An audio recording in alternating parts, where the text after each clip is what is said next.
Setelah berpisah dengan Koalisi Perubahan, Partai Demokrat resmi berlabuh ke Koalisi Indonesia Maju.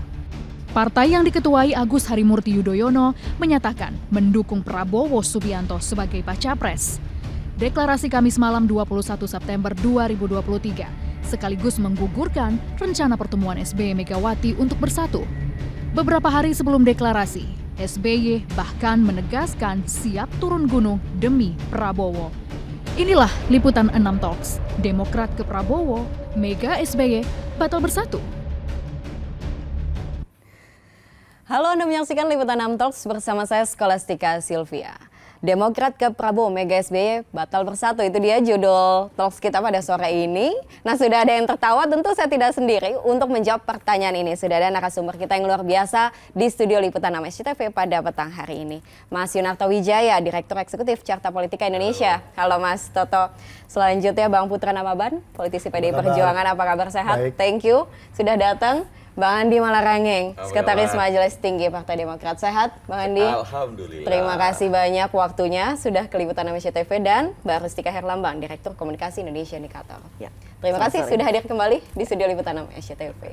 Nah, tentunya sesuai dengan judul kita, tamu utamanya ini tentu adalah Bang Andi, Demokrat. Saya mau ngucapin selamat dulu. Dan karena paling senior lah kita semua di sini. Betul, nggak usah disebut kalau itu. Itu pujian, Pujian ya.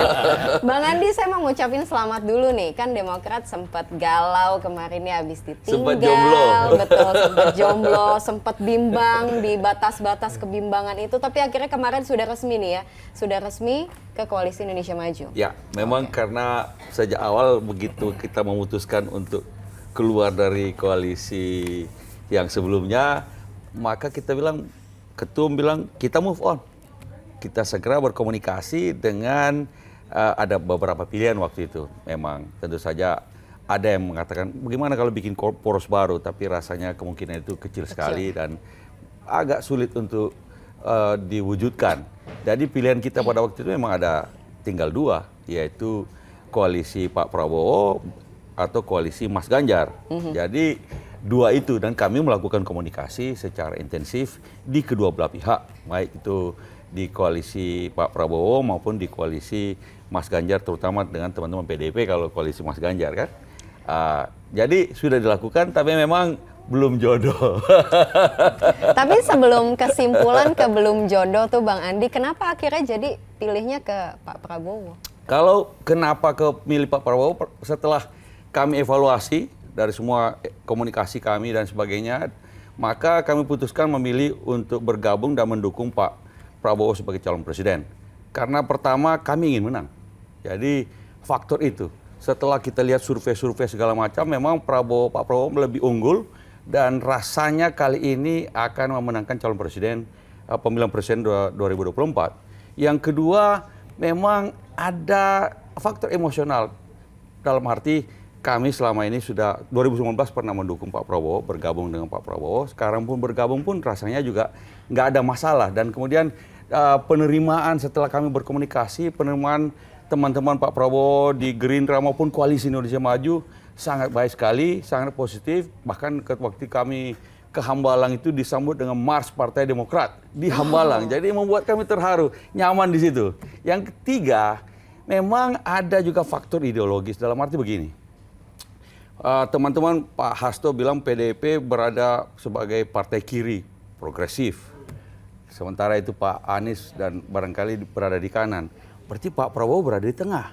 Kami partai tengah, yang nasionalis religius. Jadi paslah kalau kami mendukung Pak Prabowo.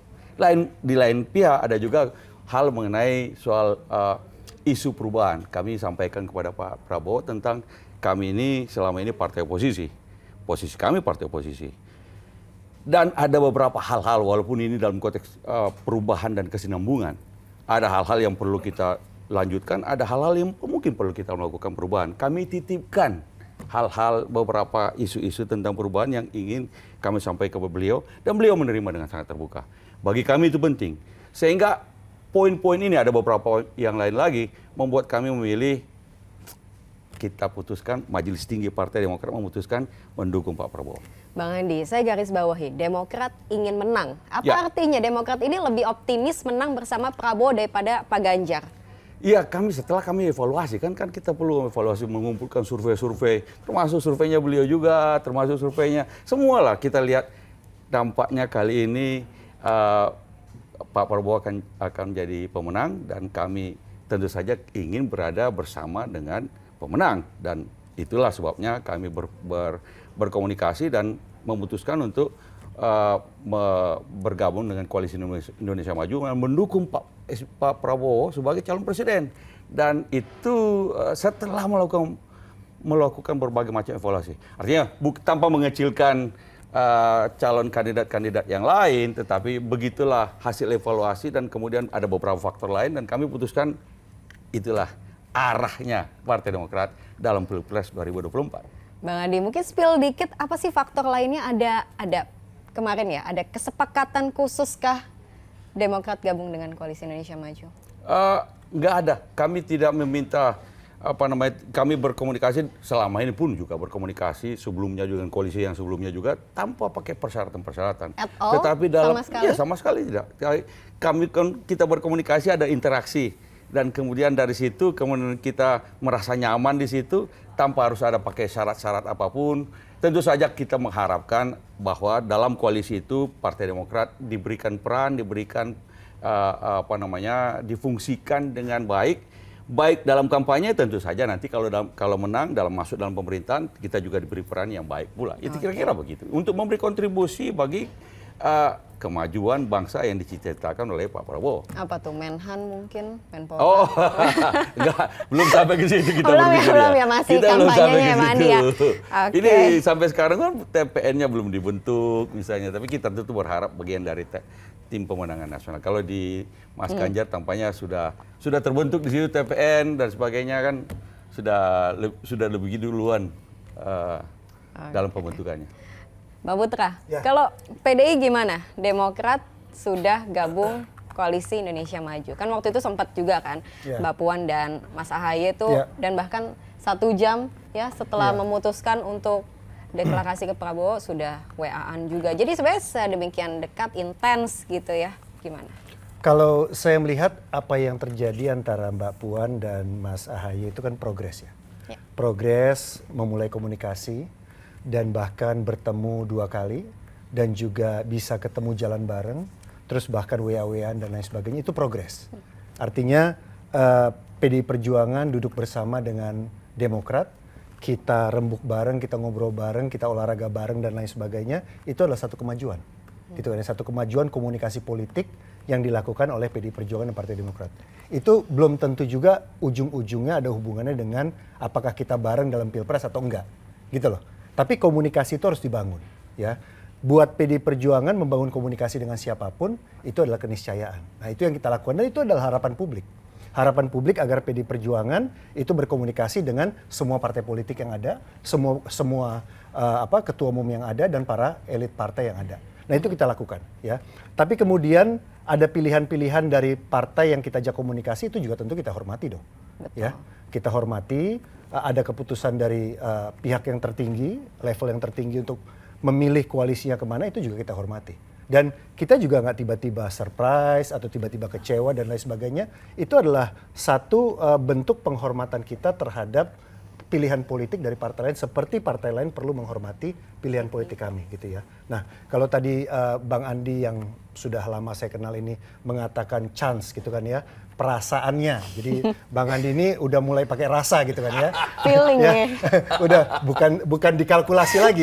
Ini udah rasa gitu kan ya. Kalau udah rasa Agak itu sulit kalau sudah melibatkan perasaan nih kayak Bang udah Putra. pakai rasa gitu kan ya.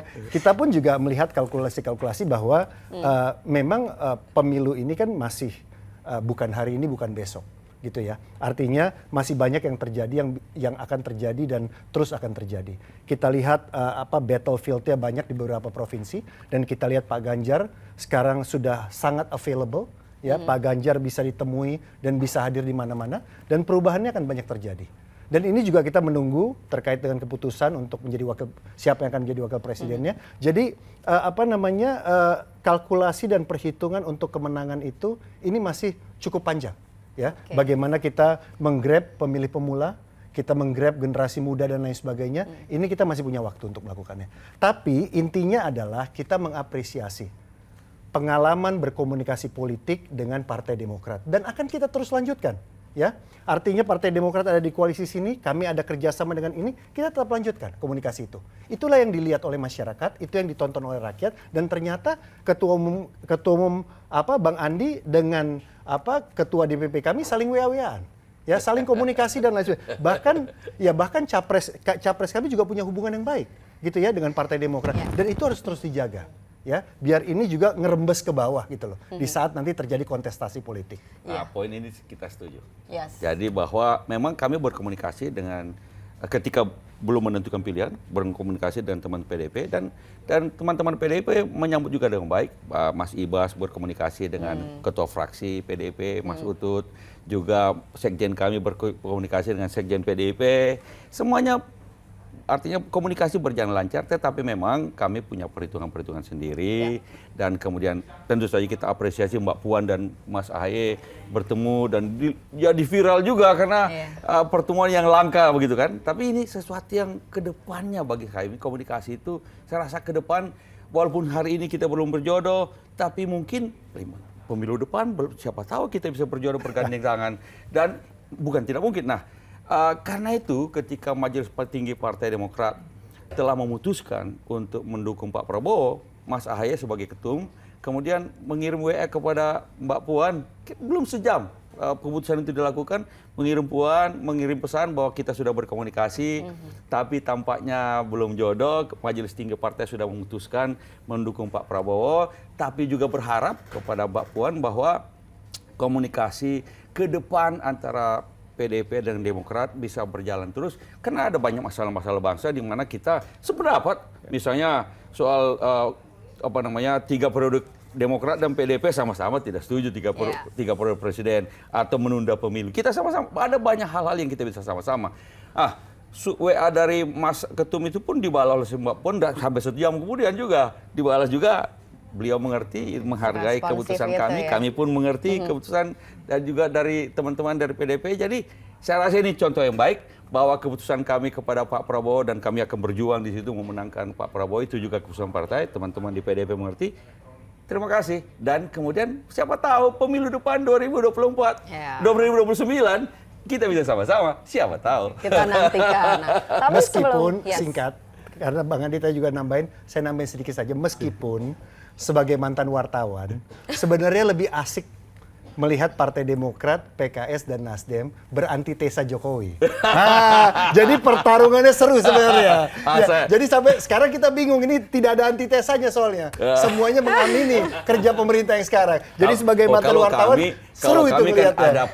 Ada kesinambungan, ada perubahan. Dan kami sampaikan terus terang juga kepada Pak Prabowo, kami oposisi, ada isu-isu perubahan yang kita perlu, yang menjadi concern kami, tapi kami juga mengerti bahwa ada kesinambungan. Sejak dari Bung Karno sampai nantinya Pak Jokowi ini ada hal-hal yang sudah baik yang perlu kita lanjutkan. Kan begitu. Ya, itu ada dalam pidato kemarin tuh Bang Andi. Bang Putra, saya mau tanya, jadi kan tadi soal komunikasi kan memang sudah seintens itu ya dengan banyak elit partai ya Mbak Puan. Nah, kita kan tahu Mbak Puan, Caimin, Mbak Puan, Erlangga gitu kan. Tapi ujung-ujungnya nih PKB akhirnya ke Koalisi Perubahan. Kemudian Erlangga, Golkar akhirnya bergabung bersama Koalisi Indonesia Maju. Begitu pula dengan Demokrat. PDIP nih nggak apa-apa, baik-baik saja gitu. Gini loh, kita tuh harus bisa menyampaikan kepada masyarakat bahwa kalaupun kita berbeda pendapat, kita berbeda pilihan, berbeda garis politik perjuangan, tapi komunikasi harus dibangun. Ya, ini saya sangat bangga sekali hari ini melihat pimpinan partai itu meskipun akhirnya punya capres yang berbeda-beda, tapi mereka bisa duduk bareng, bisa ngobrol, bisa berkomunikasi. Kan Mbak Puan selalu bilang ada waktunya kita bersanding, ada waktunya kita bertanding. Kita kan bertanding, tapi ketika harus bersanding kita komunikasi yang baik-baik. Ya, kita komunikasi, kita ngobrol tentang visi dan misi ataupun kita saling bertegur sapa dan lain sebagainya, itu menjadi sesuatu hal silaturahmi yang dilihat oleh masyarakat. Tapi nanti tenang aja, di saat kita harus bertanding, kita memperjuangkan visi dan misi dan program kita, itu juga akan kita lakukan. Nah, kalau dikatakan baik-baik saja, baik-baik saja. Karena kita on the track. Tadi Bang Andi menyampaikan bahwa kita sudah ada TPN. Tadi malam saya sampai jam 11.30 rapat TPN. Kita menyusun visi dan misi. Bahkan kita juga sudah menyiapkan untuk teknokratiknya dan juga elemen of surprise dan lain sebagainya. Udah sampai sedetail itu. Kita baik-baik saja. Bahkan kita kerja lempeng-lempeng aja. Gitu ya, lempeng-lempeng aja sesuai on the track. Pilihannya adalah itu. Sekarang bagaimana kita berkomunikasi dengan para relawan dan para partai politik, dan juga nanti ada juga menunggu siapa wakil presidennya. Jadi sebenarnya lebih fokus ke pasangan aja nih yang akan diusung. Oh, maksudnya pasangan? Iya, daripada melihat kiri kanan yang dengan koalisi-koalisi yang sangat dinamis nih PDI. Kita kan banyak kerjaan juga dengan komunikasi dengan Perindo, Hanura, dengan P3, dengan relawan, dengan Capres, dan juga dengan TPN yang baru.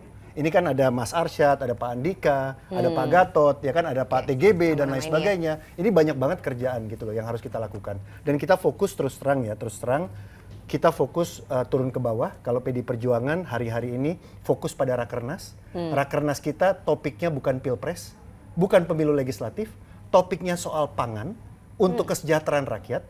Kita bicara kedaulatan pangan, kita bicara ketahanan pangan, kita bicara El Nino, kita bicara makanan untuk masyarakat, supaya orang juga tahu ada yang kerja, bukan hanya ngomongin Pilpres. Gitu loh, ya. Jadi ini akan kita lakukan, bukan hanya bolak-balik ngomongin yang gaduh di panggung depan. Ini kan panggung depan gaduh kan, tapi panggung bawahnya, di bawah alam sadar rakyat juga keinginan mereka, harapan mereka juga kita harus bahas dan kita persiapkan.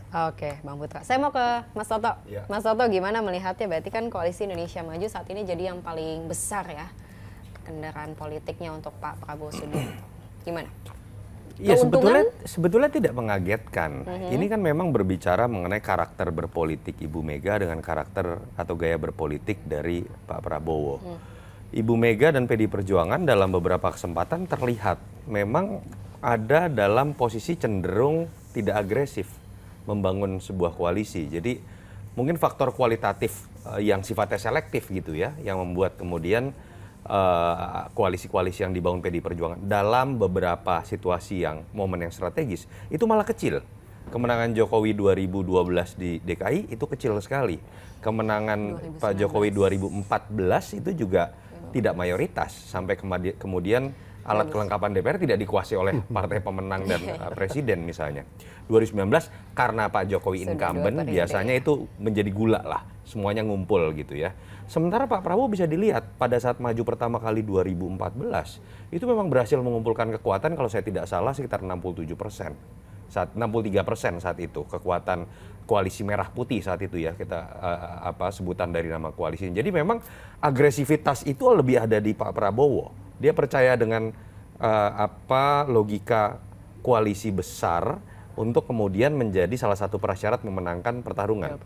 Ibu Mega ya dengan memang karakter seperti, saya tidak tahu ya, ini kita bisa lihat sebagai aset tapi bisa juga dilihat sebagai liabilities. Sebagai aset dalam konteks terlihat sekali punya prinsip, tidak kemudian transaksional, tapi dalam konteks secara taktis bisa dilihat sebagai liabilities karena kok kesannya lambat, menunggu gitu kan. Pak Prabowo tadi kan Bang Andi cerita tuh sampai marching band itu dinyanyikan. Bukan hanya itu aja, katanya orang kalau ke Kemenhan ada tamu yang agak penting itu dinyanyikan marching band juga gitu ya. Jadi memang ada karakter yang berbeda. Tapi apapun itu, yang menarik kan adalah membahas tentang Demokrat nih ya, aktor utamanya kan.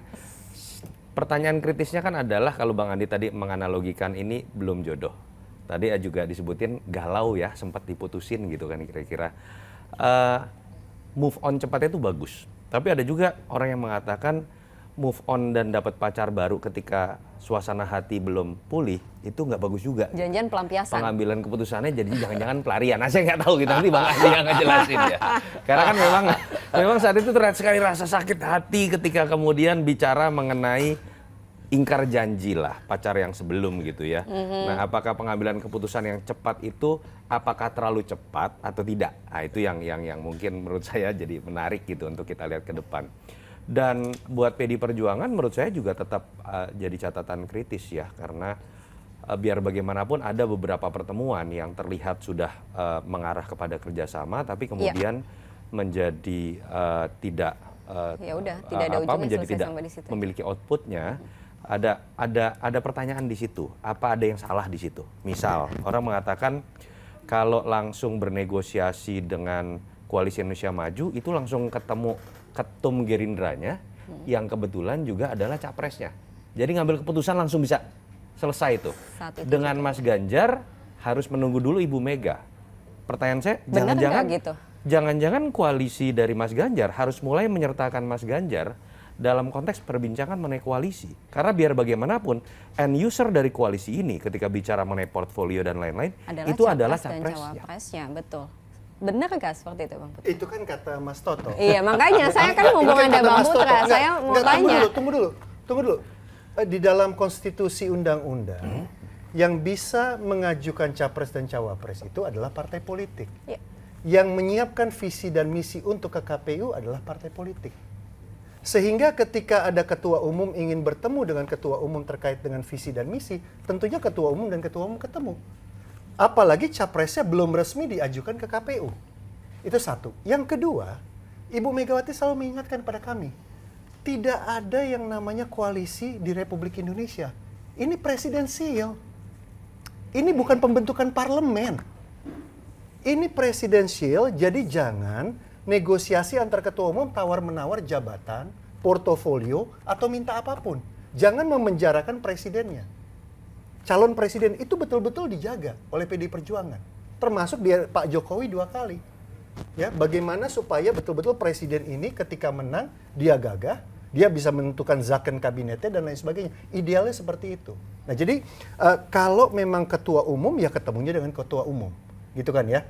Apa visi dan misi platform yang mau dibangun, apa yang mau kita bawa sama-sama ke KPU. Bukan deal-dealan dengan capresnya. Gitu ya. Ini maksudnya mau deal-dealan atau gimana gitu? Saya nggak ngerti juga, nggak paham juga dalam hal ini. Kalau misalnya konsisten, gitu kan? harusnya jangan Mbak Sebenarnya Puan kan- yang bertemu, makanya harusnya Sebenarnya kan Ibu kita mau Bu Mega. berkomunikasi dalam konteks kita ingin tahu kalau misalnya kalau bisa ketemu dengan capresnya, ingin tahu misalnya bagaimana dengan visi misinya, apa harapan-harapan kami yang bisa dititipkan di situ, kira-kira pendapatnya bagaimana dan segala macam. Sebenarnya kalau komunikasi itu yang kami mau bangun sebenarnya. Ya. Dari teman-teman PDIP kami sudah bertemu dengan sekjen, dengan ketua fraksi, memang dengan Mas Ganjar sendiri Nggak cuma sempat. bisa WA-WA-an. karena saat itu belum selesai gubernur kali ya. Iya. Oh, setelah selesai pun cuma bisa WA-WA-an. Tapi kita juga menjaga karena kalau teman-teman PDIP menganggap jangan ketemu dengan capresnya, yaudah kita tidak. Kita kan sekolah nuwunnya tetap harus dengan komunikasi dengan jalur di mana tuan rumahnya sendiri Tapi nggak tahu mau bertemu di mana. Makanya kan, dulu gitu. bisa cerita, bener nggak karena faktor itu? Bener nggak? Makanya itu kan Konsolidasi Kan ya. begini, orang kalau kita kan berkoalisi juga ada faktor kenyamanan juga, kita juga ada faktor komunikasi sehingga kita juga sama-sama ini bisa klop nih. Bagaimanapun kami partai yang ada berbeda, kita selama ini oposisi, kita juga mau tahu bagaimana nih ada isu-isu yang kita harapkan. Tapi kan kalau komunikasinya yang di sini misalnya bisa lebih lancar dan juga bisa lebih cepat bisa ambil keputusan, sementara bukan apa-apa begini.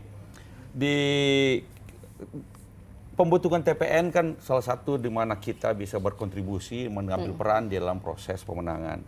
Di teman-teman PDIP memang kan sudah terbentuk TPN sebelum kita masuk kan, sehingga mungkin kan kami sementara di Pak Prabowo kan TPN-nya menunggu sampai parpol semuanya masuk. semuanya Semuanya masuk. masuk. Kira-kira begitu.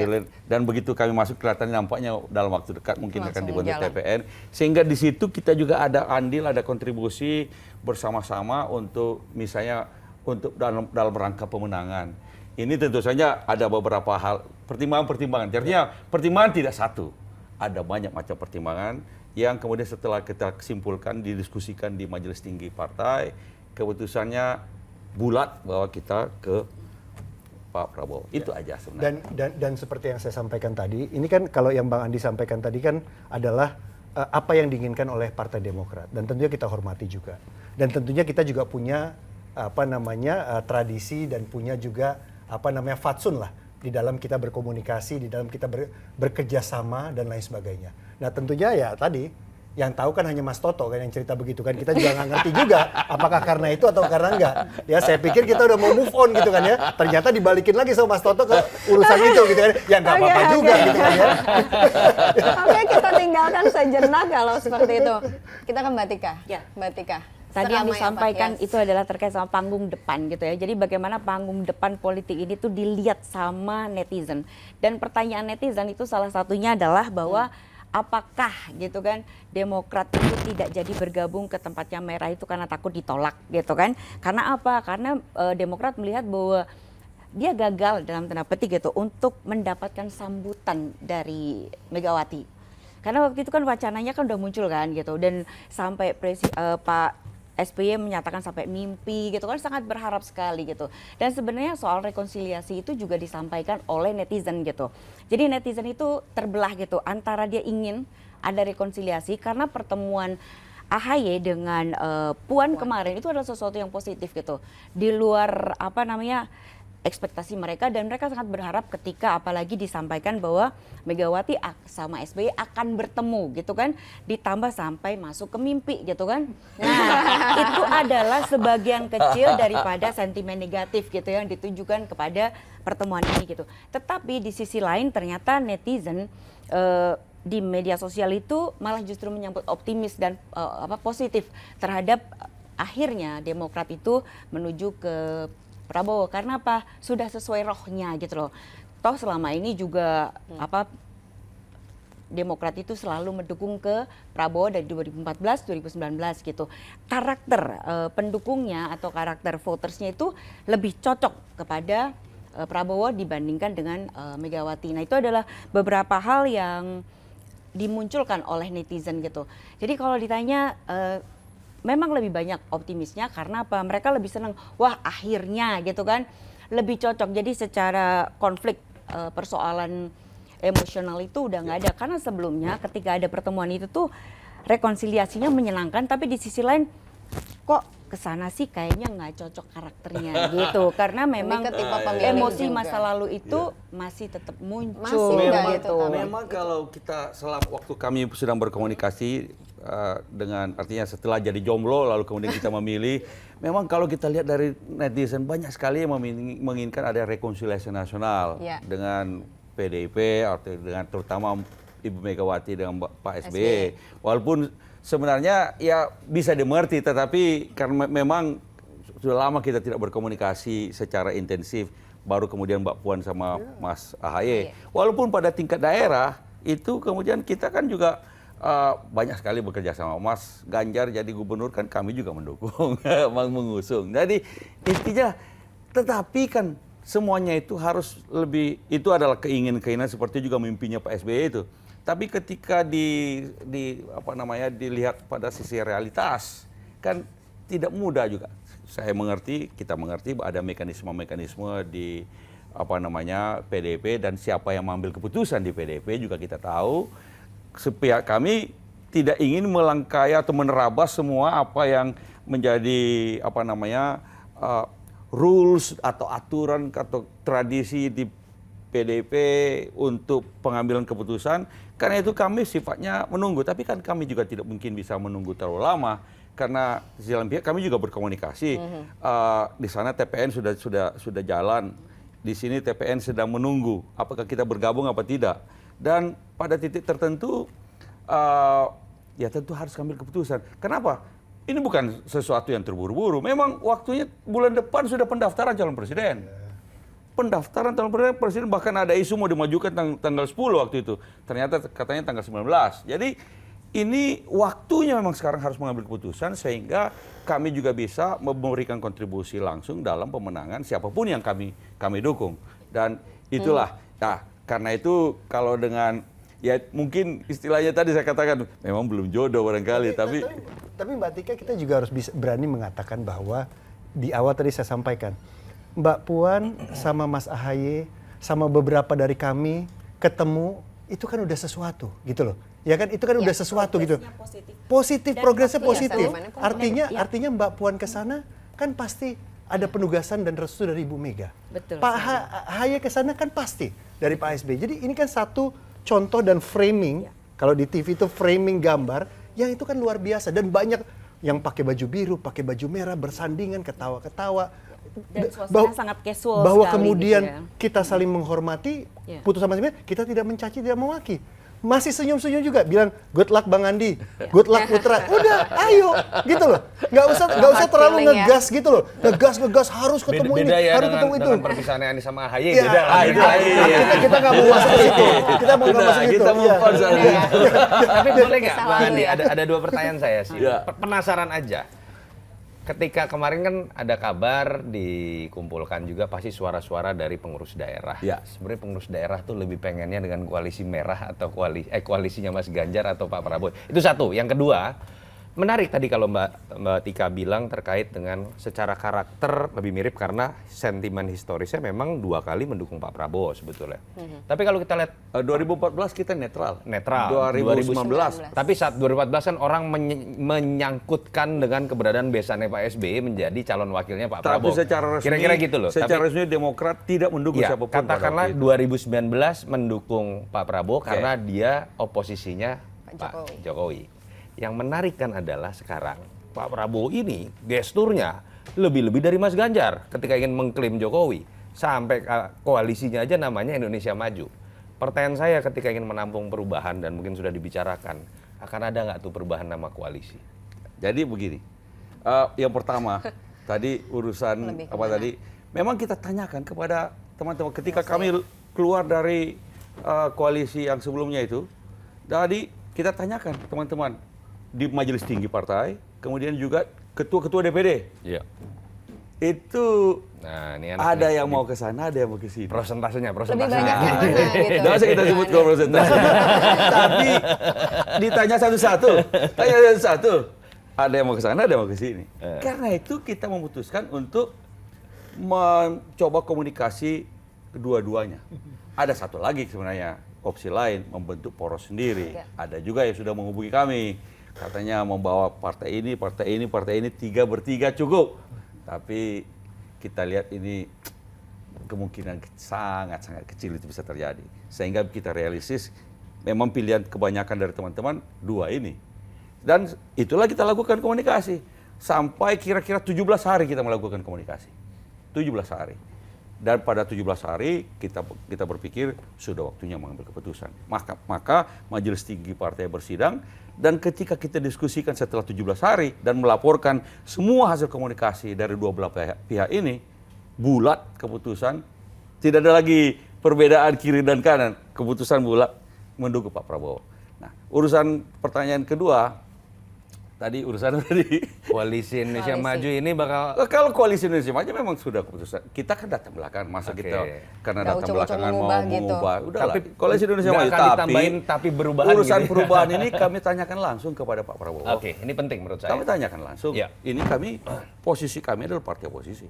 Begitu juga kalau waktu berkomunikasi dengan teman PDP juga kami sampaikan kami posisinya partai oposisi. Ada satu tagline kami adalah tentang perubahan dalam konteks kesinambungan, continuity and change. Nah, apakah itu bisa bisa ditampung dalam koalisi ini? Tapi saya juga mengatakan begini, kemungkinan ini kan 2 putaran kalau bertiga. Kalau terjadi 2 putaran, pada putaran kedua, misalnya koalisi Anies dan Caimin itu tersisi di putaran kedua, jadi putaran pertama dia tersisi, ada suara perubahan, like it or not, ada Swing masyarakat voters. pemilih kita yang menginginkan perubahan. Nah, siapa yang menampungnya? Tentu saja yang agak juga bisa menampung suara-suara perubahan ini. Karena itu kita diskusi dengan Pak Prabowo dan beliau sangat bisa mengerti dan bisa menerima paling tidak beberapa hal-hal yang isu-isu yang perubahan itu bisa ditampung. Nah, karena itu kita juga nyaman di situ. Dan insya Allah kalau mudah-mudahan sih 1 putaran supaya selesai cepat sudah. Tapi kalau misalnya ada 2 putaran, maka insya Allah suara-suara perubahan itu akan mendukung Pak Prabowo. Menurut saya menarik Oke. gini, kenapa saya tanyakan itu? Karena buat saya menarik ketika kemudian terbentuknya koalisi, masuknya anggota koalisi baru, itu disertai dengan argumentasi itu yang publik kemudian melihat, oh ada maknanya. Oke, ketika masuk dalam Demokrat artinya ada warna baru, warna perubahan tadi. Karena menurut saya agak bosan juga ngeliat Pak Prabowo itu jualannya lebih ke arah billboard dengan Meneruskan Jokowi. Pak Jokowi bareng doang gitu ya misalnya, tapi jarang sekali berbicara program. Andai kata bicara melanjutkan apa, andai kata bicara mengenai perubahan pun apa yang kemudian ditampung gitu. Itu yang tadi di awal saya bilang. Sebagai mantan wartawan paling pas sebenarnya yang kemarin. Ada di koalisi yang satunya Harusnya lagi tetap di lebih sana. antitesa seperti ketika tunggu Bang, seperti 2014 ya kan kami berjuang antitesanya Pak SBY. itu cocok gitu loh. Artinya tadinya kita udah siap kayak gitu. Tapi jadi aduh Nah, ini loh, tapi justru kalau kita lihat ya kami juga melakukan polling dan juga teman-teman lain juga melakukan polling. Kenapa survei Pak Prabowo sekarang ini selalu unggul? Karena Pak Prabowo ternyata didukung oleh sebagian orang-orang yang mendukung Pak Jokowi, tapi juga sebagian suara yang menginginkan perubahan itu juga mendukung Pak Prabowo. Karena Pak Prabowo investasi bisa elektoralnya. mungkin karena tahun 2019 juga Karena yang berada di investasi depan elektoralnya. Ya. bicara tentang perubahan juga Pak Prabowo. Ya. Sehingga ini dua kombinasi ini mampu ditampung oleh Pak Prabowo untuk bisa memenangkan Pilpres 2024 nanti. Itu yang unik. Dan kami walaupun ya beliau juga memberikan kesempatan kepada kita untuk tetap bicara tentang perubahan. Tetapi kami mengerti selalu ini katakan bahwa yang sudah baik kita lanjutkan. Yang masih belum baik perlu diperbaiki dong, kan begitu. Bang Andi. SBY ya. Netizen satu lagi. Jadi kan Demokrat itu pindah karena AHY nggak jadi cawapres. Oh, bukan begitu. Nah, ini yang diitukan Bukan begitu. oleh netizen nih, Mas gitu. Nah, kalau Ya. Demokrat pindah karena ada komitmen yang tidak dilakukan.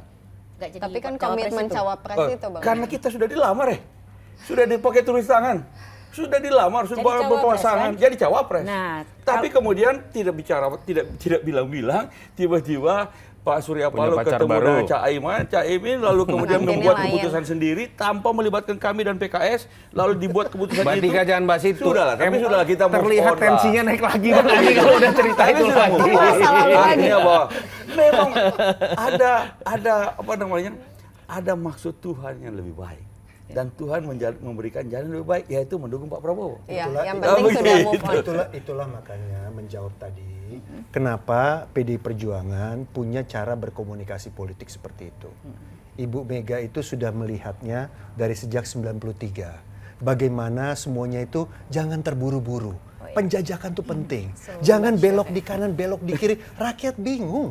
Dansa-dansi politik ini segala macam. Jadi nggak fokus kita pada urusan ini. Ada yang berkhianat ke sini, ada yang udah komitmen, ada yang begini. Itu kan yang membuat Ibu Megawati tadi dibilang sama Mas Toto nggak ada punya akses, Pak Andi bilang ini. Ya santai-santai aja kita lihat bagaimana dan terus terang penjajakan visi dan misi Nawa itu penting sekali sebelum memberikan komitmen. Ya, nah ini pengalaman buruk yang dialami oleh Partai Demokrat ini ya tentunya sudah kami rekam dan sudah kami antisipasi Jadi sejak lama, pelajaran gitu ya. ya. Jangan Oke. hal-hal seperti itu terjadi. Makanya buat saya komunikasi antara Mbak Puan dan Mbak Ahy itu tempatnya tinggi. Jangan dianggap remeh hanya sekedar saja gitu loh. Ini juga harus ada yang memperlihatkan lain. Gitu. etika politik yang baik. Misalnya tadi saya katakan kita berkomunikasi kan dengan PDIP juga. Ketika Majelis Tinggi Partai sudah memutuskan memilih Pak Prabowo, langsung kita komunikasikan dengan baik kepada Mbak Puan dan dibalas juga Mbak Puan dengan baik. Juga kemudian sekjen dengan sekjen, ketua fraksi dengan ketua fraksi memberikan komunikasi. Maka dengan demikian karena kita sudah memilih Pak Prabowo tentu saja komunikasi dalam rangka Pilpres 2024 kita tidak lagi berlanjut lagi karena sudah membuat pilih. Tetapi komunikasi yang lebih panjang nantinya dalam rangka kepentingan bangsa yang lebih luas itu bisa saja selalu berlangsung. Ya, Dan kita percaya bahkan itu. Mas Ahy bilang sama Mbak Puan, kapan-kapan kalau diajak lagi ngopi-ngopi anytime. Tapi semoga ini merembes ke bawah ya. Ya. Kalau ini yang real ya. Kita tahulah simbol-simbol dalam momen-momen tertentu itu bagus. Seperti apa yang terjadi pada Mas Ahy dengan Mbak Puan termasuk ketika bicara mengenai WhatsAppan dalam momen penting. Tapi kita tahu nih, ini saya pemain Twitter. Bang Andi tahu lah. Paling keras itu dalam dunia Twitter nanti Mbak Dika juga tahu datanya. Itu adalah pasukan Demokrat dengan pasukan PDI Perjuangan. terutama saling menyindir antara Mas Andi Arief. Ini saya buka apa deh sebagai pemain Twitter nih ya. Dengan Mas Arief itu luar biasa bertahun-tahun terjadi. Tapi memang harus diakui semenjak proses penjajakan itu, Twitter itu adem. Jadi lebih landai. Merah dengan biru ini tidak saling menyerang lagi. Tapi kan baru. Nah, artinya kita uji nanti. Apakah betul progres yang tadi diakui oleh Bang Putra dan Bang Andi itu tidak sifatnya sementara, Itu tapi betul, berlangsung valid. sampai sekarang, Itu sampai betul. sekarang dan seterusnya. Itu betul dan valid. Jadi ketika kita bicara Belum berantem soal- kan? Belum Enggak, berantem lagi tidak kan? berantem. Masih adem kan? Bahkan ya yang kontra terhadap Demokrat bukan dari PDI Perjuangan. Nah, Ya, di data social network kita juga menunjukkan seperti itu. Yang pro Demokrat ini adalah 73,98%, itu pro dengan keputusan Demokrat ke sana. Alhamdulillah. Nah, tetapi yang negatif itu kita pikir dari kelompoknya PDI Perjuangan yang ditinggal. ditinggal. Ternyata tidak. ternyata enggak. Tidak. Memang Oke, kita nggak jadi- ditinggal. Enggak Karena ya. belum pernah pacaran. Jadi tepat lah ya intinya ya. Bisa dikatakan. Kenapa sih? Ya, even Kenapa sih netizen. komunikasi itu harus pacaran gitu ya? Saya juga bingung. PDKT Enggak gini loh. gitu, Enggak, Mas. kebanyakan orang baper nanti. Komunikasi aja dia harus pacaran gitu loh. Tapi itu betul. Jadi itu menguatkan gitu. Jadi benar-benar tuh yang dagduk tuh Yo, benar-benar jadi udah. mayoritas netizen setuju dengan langkah ini. Iya, oke. Jadi Tapi Demokrat yang tadi kontra tadi itu seperti sudah itu ya. ternyata Bang betul, Andi. betul. Ya. Pak SBY juga bilang, for you, saya siap turun gunung. Oh ya, itu adalah komitmen Pak Sampai SBY. dinyanyikan lagi. You never walk alone. Jadi intinya bahwa komitmen Pak SBY, sekali kami memutuskan untuk mendukung Pak Prabowo, tentu saja kita akan all out. Ini yang tadi katanya kita akan bertanding dengan teman-teman dari koalisi Mas Ganjar, juga koalisi Amin itu. Ya, tapi tentu saja tetap dalam kerangka kebangsaan. Bagi kita juga begitu, nggak ada masalah. Karena itu, nah yang penting adalah nantinya bahwa pemilu sukses, aman dan damai, jujur dan adil, maka siapapun yang jadi presiden, siapapun jadi pemimpin kita hormati sebagai pemimpin kita. Itu kan begitu. Oke, nah kita juga mau bahas soal isu dua paslon nih yang kembali beredar, kembali muncul lagi. Kita ingat dulu awal-awal sebelum ada 3 koalisi ini. Nah kemudian sekarang muncul lagi di tengah sudah ada koalisi-koalisi gemuk, ada koalisi perubahan dan juga koalisi yang mengusung Mas Ganjar. Nah kita lihat dulu nih video berikut ini. Terima kasih. Terima kasih. Isunya poros Pak. Soal ada isunya Pak Prabowo sama Mas Ganjar nanti di Pilpres seperti apa Pak? Ya Pak. Yang kita dambakan adalah selalu persatuan, kerukunan, apapun terjadi kita harus rukun, kita harus sejuk. Siapapun yang diberi mandat oleh rakyat kita hormati, ya kan? Yang terbaik untuk rakyat. Rakyat Indonesia ingin pemimpin-pemimpinnya rukun dan damai. Saya kira itu saja, ya. Kita lihat lagi nanti gimana dinamikanya selama 1 bulan ini. Apakah kemudian bisa terjadi atau tidak terjadi, kan semua partai punya kalkulasinya. Tapi apakah PDI Perjuangan rela jika Prabowo menjadi cawapres? Kan saya belum jawab, pas mau dilihat dulu iya atau enggak. Nah itu dia tadi statementnya kompak ya, sama-sama lihat dulu aja, masih 1 bulan. Pak Prabowo juga awalnya sama, tidak membantah, tidak mengiyakan juga, ngawang-ngawang. Mas Toto gimana? Iya, sebagai sebuah konsep kan menarik memang menyatukan dua pihak yang mengklaim akan melanjutkan Pak Jokowi. Ya. Itu juga pernah ada sebuah momen mikronya tanggal 10 Maret kalau saya tidak salah di Kebumen. Ya. Pak Jokowi mempertemukan Ganjar keduanya. Dan itu terlihatlah sebuah gimmick yang disengaja, bukan sebuah kesengajaan. Orang dari sisi agenda kerjanya nggak terlalu nyambung kok sama Menhan saat itu. Tapi kita tahu kemudian dalam perkembangannya ada beberapa hal yang menurut saya sulit untuk kemudian ditemukan formulanya yang bisa diterima juga oleh keduanya. Simple, Pak Prabowo kalau ditanyanya, Pak mau nggak Prabowo Ganjar? Mungkin akan pintunya dibuka. Sama ke Mas Ganjar kalau ditanya, apakah mungkin Ganjar Prabowo? Mungkin pintunya dibuka. Tapi coba kalau pertanyaan dibalik, sebaliknya? ke Pak Prabowo ditanya, Pak kalau Ganjar Prabowo mau nggak? Saya yakin jawabannya akan tegas tidak. Begitu pula Mas Ganjar. Karena memang kedua-duanya juga sudah punya keputusan dari partai yang sifatnya tertinggi secara otoritatif mencapreskan kedua orang ini. Itu kan butuh sebuah penarikan keputusan. Ditambah dengan faktor teknis secara elektoral, kedua-duanya merasa punya kesempatan untuk menang. Ya. Jadi kalau mau ditanyakan mau nggak jadi cawapresnya Prabowo atau cawapresnya Ganjar, itu lebih realistis ditanyakan kepada Mas Anies. kalau dari secara elektoral, karena elektabilitasnya jauh di bawah. Tapi untuk kedua orang yang punya elektabilitas yang sama-sama tinggi, dan kita tahu dengan segala hormat, Bang Andi juga tahu lah, sistem presidensial itu, kontrak politik itu adalah kepada presiden. Wakil presiden itu banyak perdebatan, ada yang bilang ban serep, atau tergantung pembagian tugas dari presiden. Tapi dalam konteks 5 tahun sekali, menurut saya sulit kemudian untuk menawarkan sesuatu kepada seorang capres, ngalah aja jadi cawapres, padahal kemungkinan menangnya besar untuk keduanya, termasuk andai kata pun Pak Jokowi turun tangan. Orang mengatakan nggak nih, Pak Prabowo nurut banget sekarang dengan Pak Jokowi. Jangan-jangan juga Mas Ganjar dan Ibu Mega bisa diajak bicara sama Pak Jokowi. Saya pikir itu jauh lebih besar dibanding sekedar ketaatan kepada Jokowi. Ini kesempatan untuk mimpin, mengimplementasikan agenda-agenda besar dan pemikiran, dan punya peluang menang. Saya meyakini agak sulit untuk membuat salah satunya mengalah menjadi cawapres. Sesulit itu ya, Bang Putra? Saya malah menangkap apa yang disampaikan oleh Pak Prabowo dan Mbak Puan tadi, itu adalah satu kesejukan ya. Artinya komunikasi politik akan tetap terbuka.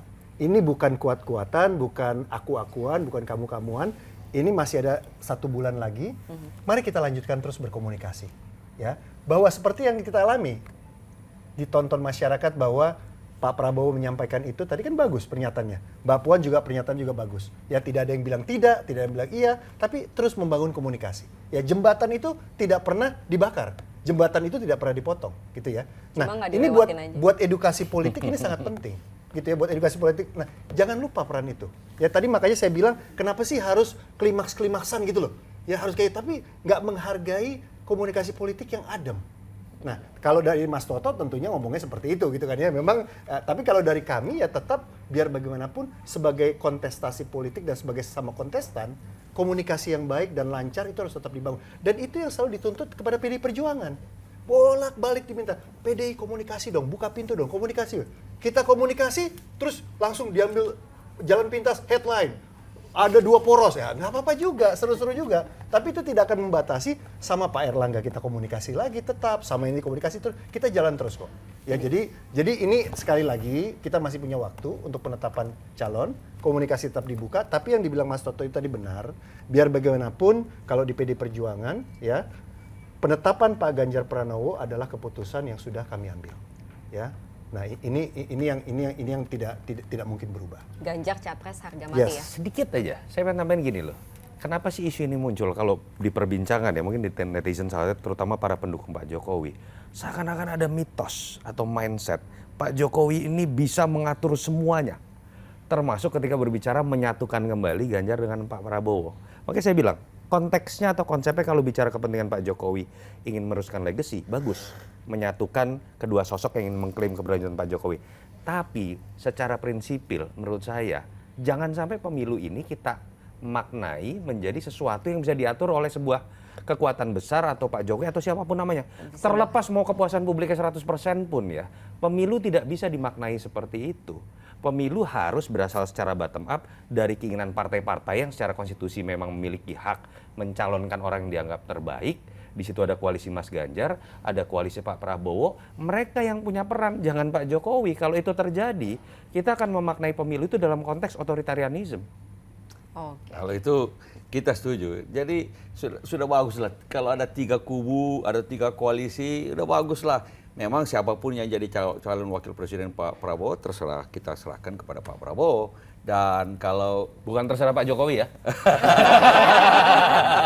Itu terserah Pak Prabowo dong. Sebenarnya kalau di PDP mungkin lebih banyak perlu tanya kepada Ibu Mega bukan Pak Ganjar. Sama-sama. Nah, tapi kalau bagi kami 3 ini sudah bagus. Karena dengan pengalaman tahun 2019 kalau hanya 2, kadang-kadang timbul polarisasi yang begitu berlebihan.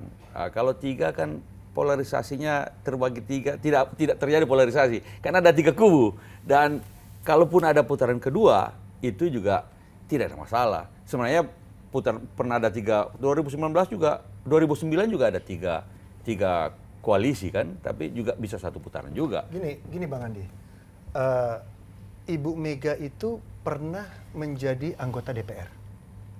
Ibu Mega pernah menjadi wakil presiden. pernah menjadi presiden. Yang mau saya sampaikan apa? Ibu Mega sangat tahu kebutuhan dari seorang presiden untuk memilih wakil presidennya. Namun demikian para ketua umum tentunya dimintain tanggapan dan pendapatnya. Yang ujung-ujungnya, ini supaya pemirsa nggak salah, tadi Bang Andi kan ngekik-ngekik gitu ya. Ngekik-ngekik menyampaikan, kalau di sana Bu Mega yang nentukan. Ntar dulu, ya kan? Ya, Ibu Mega itu sangat lengkap gitu portofolionya dan sangat tahu kebutuhan dari Pak Ganjar. Makanya dilindungi supaya jangan di awal ada yang cawe-cawe. Aku titip menteri ini, titip portofolio ini, titip portofolio, dilindungi supaya Pak Ganjar independen memilih zakon kabinet. Kalau Ini kalau mau saya jelaskan ya, sebetulnya itu karena Pak Andi mancing-mancing tadi, kalau Enggak juga. Karena kalau saya setuju. Kalau ini kita serahkan kepada capresnya masing-masing, nggak perlu lah ya. Ada yang cawe-cawe, nggak perlu ada yang cawe-cawe. Biarlah masing-masing kita serahkan, lalu kemudian mari kita berkompetisi dengan baik. Kalau terkait polarisasi sedikit saya agak berbeda dengan Bang Andi. Menurut saya ini bukan angka 3 atau angka 2. Bukan 2 poros atau 3 poros menentukan polarisasi. Pilkada DKI itu ingat loh, Mas Ahaye ikut 3 pasang, tapi kemudian terjadi polarisasi. Isu SARA lebih mengerikan dibanding pemilu 2014-2019. Poinnya adalah bagaimana kita bicara kesanggupan, keberanian dari yang namanya penyelenggara pemilu, pengawas pemilu, menegakkan aturan, itu satu. Yang kedua, elit-elitnya jangan cuma manis-manis bicara ketika menjelang masa kampanye. Sorry ya, ujiannya adalah sudah terbukti kok, fakta empiris, ada calon, saya nggak usah sebut namanya, tidak bisa menerima hasil quick count. Lalu kemudian menimbulkan perdebatan sampai terjadinya konflik di Bawaslu. Itu yang saya pikir harusnya kalau Bang Andi bisa dorong kalau pilkada DKI memang ada isu agama yang menjadi isu sentral dalam pilkada tersebut. Tapi kan kalau dalam pemilu presiden kan tidak ada isu sentral itu pada ada dasarnya. Bang Andi. Tapi begini ya, bukan isu SARA terjadi bukan agama yang menjadi, 2014-2019. tapi kemudian menjadi isu polarisasi yang berdasarkan agama. Pada dasarnya tidak ada urusan itu pada dasarnya. Tapi karena hanya dua kubu, dan yang satu didukung oleh kelompok-kelompok tertentu, lalu kemudian menjadi polarisasi. Karena itu lebih baik bagi saya, bagi kami, 3 pun tidak masalah, 4 pun juga tidak masalah. Pernah 2004 juga tidak ada masalah juga, aman dan damai. Ya, karena itu, bagi saya itu. Kita tidak usah memaksa harus jadi 2. Tapi kalau memang jadi 2 juga tidak masalah juga. Sepakat. Kan begitu. Kalau di medsos warganet, Nah, kita bicara soal jejak digital. Jadi bicara soal dua paslon itu sebenarnya munculnya sejak Mei 2023, di mana waktu itu Romi dari P3 menyatakan bahwa Pak Presiden itu menginginkan ada 2 poros. Kenapa? Karena bisa lebih menghemat biaya, meminimalisir keterbelahan gitu. Karena semakin banyak paslon itu masyarakat jadi terbelahnya makin banyak. Nah, itu adalah Mei. Kemudian kemarin 25 Agustus Mas Hasto menyatakan, Pak Hasto menyatakan bahwa 2 paslon ada kemungkinan, dan kemudian terakhir kemarin dari PKB menyatakan poros 2 paslon. Di media sosial, kalau untuk di jejaring social network analytics, 60% itu menyatakan bahwa netral, dan mungkin karena dia dipicu oleh pernyataan dari PKB bahwa nggak ada masalah, Anies siap berhadapan dengan siapapun gitu. Itu 60%. 14% menganggap isu ini sangat negatif dan ditujukan kepada PD Perjuangan yang dianggap yang membuat skenario terhadap 2 poros ini gitu. oke, justru PDI yang dituding sebagai pembuat skenario 2 poros. Iya, karena kan kalau 2 poros akan menguntungkan Ganjar katanya. Gitu nggak? Ya. Ini data sampai kemarin ya, karena di hari ini sampai tadi malam itu, dari tadi malam sampai tadi pagi, sampai siang ini tuh situasinya betul-betul dinamis dan bicara semua terkait sama Padahal 2 poros. logika Ganjar diuntungkan tuh secara kuantitatif agak sulit diterima logikanya ya. Karena sekarang kan kita lihat dari sisi koalisi terbentuknya 3 poros ini, yang mesin politik dan jumlah koalisi terbesar adalah Pak Prabowo. Sehingga harusnya yang merasa diuntungkan malah Pak Prabowo dalam konteks itu. Termasuk ketika bicara Pak Prabowo, simulasi head to head memang saat ini masih unggul sedikit dibanding Mas Ganjar. Harusnya Pak Prabowo merasa bahwa cukup 1 putaran aja, nggak usah ke putaran kedua, artinya waktunya lebih dikit kan, itu harusnya lebih menguntungkan Pak Prabowo. Tapi mungkin seingat saya, karena dulu Mas Hasto pernah mengungkapkan itu jauh-jauh beberapa bulan atau tahun lalu kalau saya tidak salah ya. Itu yang mungkin masih dikaitkan dalam konteks konspirasi teori dan lain-lain. Di tengah waktu kita yang singkat ini dan dinamika yang sangat cair, Mas Toto, jadi seberapa besar peluangnya 2 poros ini? Sulit? Saya meyakini 3 poros. Oke. Mbak Tika? 50-50 ada kemungkinan 2 poros. 55. Oke. Kalau kami serahkan saja kepada secara natural, jangan dipaksa jadi 2, jangan dipaksa jadi 3. Tapi kalau memang 3, itulah. Kalau 2, memang terpaksa harus jadi 2, ya 2. Tapi bukan sesuatu yang direkayasa secara politik. Kalau dari saya menduga ya, merasa atau menduga nih Bang ya, berpikir ya, memikir ya, berpikir dan berasa kalau tiga paslon, 1 putaran dan Ganjar menang. Optimis luar biasa. Di situ kita berbeda pendapat. Gimana Bang Andi? Kalau Beda ya enggak ya? Insya Allah kali ini waktunya Prabowo, 2024 presidennya Prabowo. Oke, tersisa waktu kurang dari 1 bulan untuk pendaftaran. Gimana soal pendamping Ganjar dan Prabowo? Ganjar dulu deh karena sudah ada timnya. Kalau Pak Ganjar kan seperti yang disampaikan oleh Mbak Puan terakhir, itu masih ada 4 calon kandidat ya. Disebutkan ada Pak Mahfud, ada Pak Erick Thohir, ada Pak Sandi, dan ada Pak Andika. Ya. Dan itu adalah calon-calon yang memang mempunyai di portofolionya masing-masing mempunyai sangat kekuatan yang berbeda-beda. Dan juga secara wilayah ya, mereka juga cukup mampu ya memberikan kekuatan pada Pak Ganjar. Tapi ingat bahwa PDI Perjuangan di dalam memilih cawapresnya itu beberapa kali memang tidak terlalu mempertimbangkan masalah elektoralitas, gitu ya. Tapi bagaimana pasangan presiden dan wapres ini compatible, ya. Jadi dia itu bukan sama-sama punya keahlian yang sama, tapi dia bisa saling mengisi satu sama lain. Melengkapi itu yang paling penting. Oke. Ya, jadi kita lihat bagaimana siapa yang nanti akan bisa melengkapi Pak Ganjar untuk memenangkan Pilpres 2024 ini. Jadi dari 4 nama tadi masih mungkin bisa ada yang lain lagi. Masih bisa ada tiba-tiba nama baru masih mungkin Elemen kan? of surprise masih ada. Elemen of surprise masih ada. Ya. sudah dimaju. Ya.